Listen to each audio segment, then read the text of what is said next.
What's up YouTube, it is Hector from Not Too Nerdy. Now before I start talking about Xbox One X, I want to talk about E3 real quick. The winner of E3 was no one. No one won. We lost, everyone lost, okay?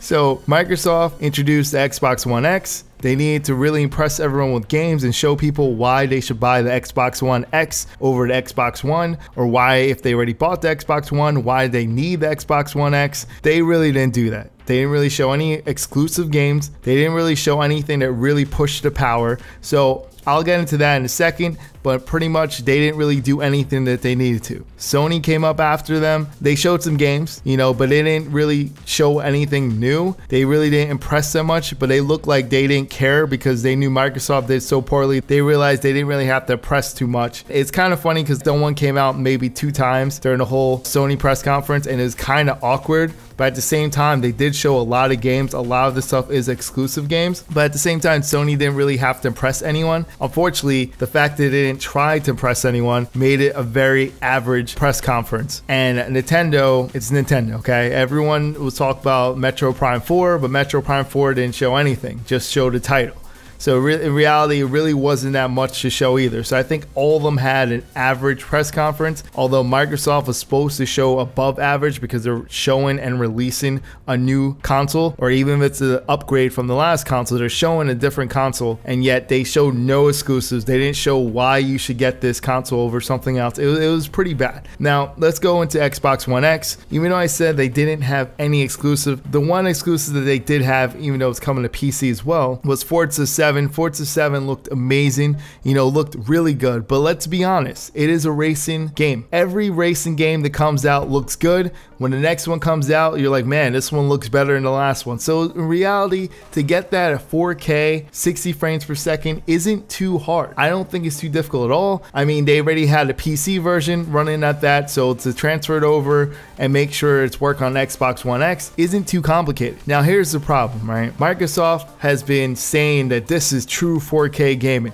This is true 4K game. That's all they've been saying. They've pretty much been poking fun of the PlayStation Pro and saying that whole checkerboarding was not true 4K gaming. And they hyped up Project Scorpio, which is now Xbox One X, which I don't understand the name at all. That's kind of weird. This whole naming convention thing that the Microsoft has is just, it's just so weird what they're doing. You know, they're going the Nintendo route, you know, the Wii U and the Wii. Like, it just doesn't make sense what they're doing with the names. It's not really a popular name. Obviously, Scorpio they probably couldn't use, but yet that was at least cooler than this name. I have no idea. But anyway, so they're hyping it up to be the best gaming console ever, the most powerful gaming console ever. Now, it really is the most powerful gaming console ever. However, Digital Foundry already found out that all the games that they showed so far, minus Forza 7, has been checkerboarding to 4K. Not one of them, besides Forza, were actually true 4K.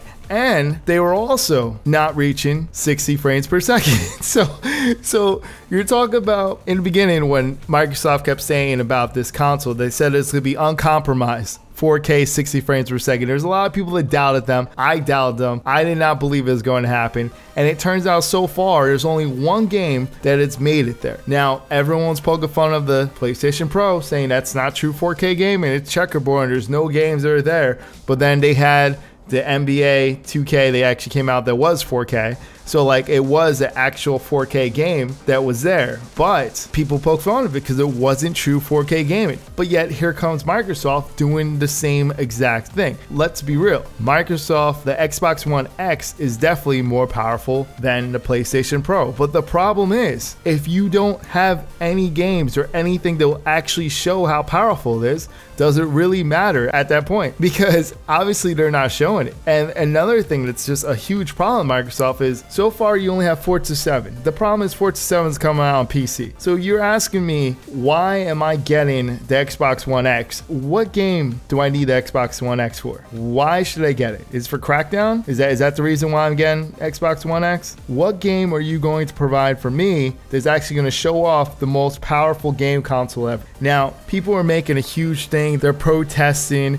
and saying that, oh, it's not fair. Destiny 2 is not going to be the best graphics on the Xbox One X. And they kept saying the PlayStation Pro is holding back the Xbox One X. No, the Xbox One is holding back the Xbox One X. Now, I think you guys are forgetting one important thing is that yes, the Xbox One X and PlayStation 4 Pro, you know, they're similar, but Xbox One X is more powerful. Agreed. The problem is, since both of them are pretty much a new iteration of the same console, you have to support the older console. Now, if you look at all 4 consoles, the Xbox One, the OG Xbox One, is weaker than the PlayStation 4. Therefore, if you're being held back by anything at all, if you're being held back by anything, it is the Xbox One. So all those fanboys out there for Microsoft that's saying that PlayStation 4 Pro is holding you back, wrong. The console that's holding you back is the Xbox One. That's who's holding you back,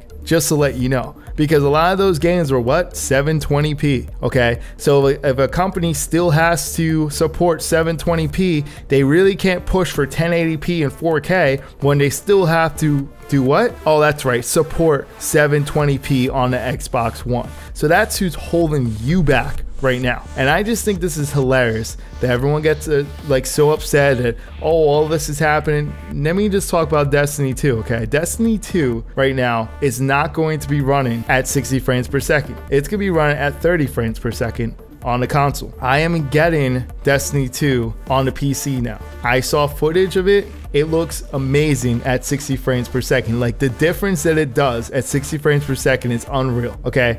And I'm sure as soon as I get my hands on the game, I'm going to notice the difference right away. So imagine playing at 4K at 60 frames per second with a game like Destiny. That's something that is pretty damn awesome. All the people that are complaining about it, get a PC if you're really that anxious about 4K 60 frames per second, because it's gonna be hard. And now all of a sudden people are damage controlling. They're saying that, oh, Microsoft never said all these games are gonna be at 4K 60 frames per second.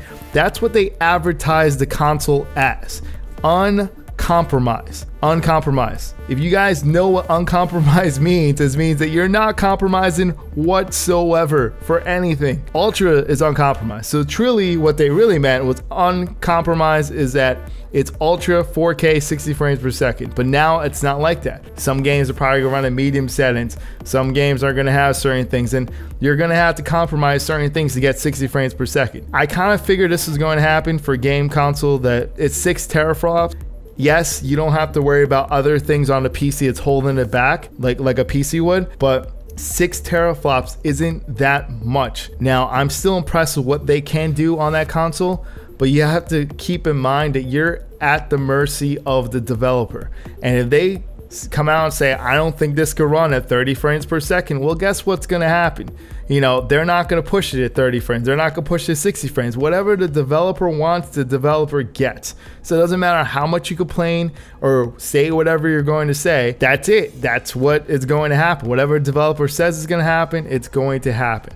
I just think it's funny they have all these Xbox fanboys are out there saying that it's a PlayStation 4 Pro's fault, that they're the ones that's bringing down Xbox One X, and like pretty much damage control from the start because they thought, hey, it's going to be 4K 60 frames per second, and it turns out nothing so far is 4K 60 frames per second besides Forza 7. I personally don't think it's the biggest deal. I just don't know personally why I would buy this console. And this is coming from someone that buys every console. Every new console that comes out, I buy it. The fact that I am not interested in getting this is telling you that I literally see no need of getting this console whatsoever. It might change down the line. Maybe they might announce a game later on that I might be interested in. But so far, nothing has been exclusive. Everything at least came out on PC, or, you know, some of it's coming out on PlayStation 4 as well. So there's so many things that'll come out for it. It really doesn't show why I need the Xbox One X. This is Hector from Not Too Nerdy.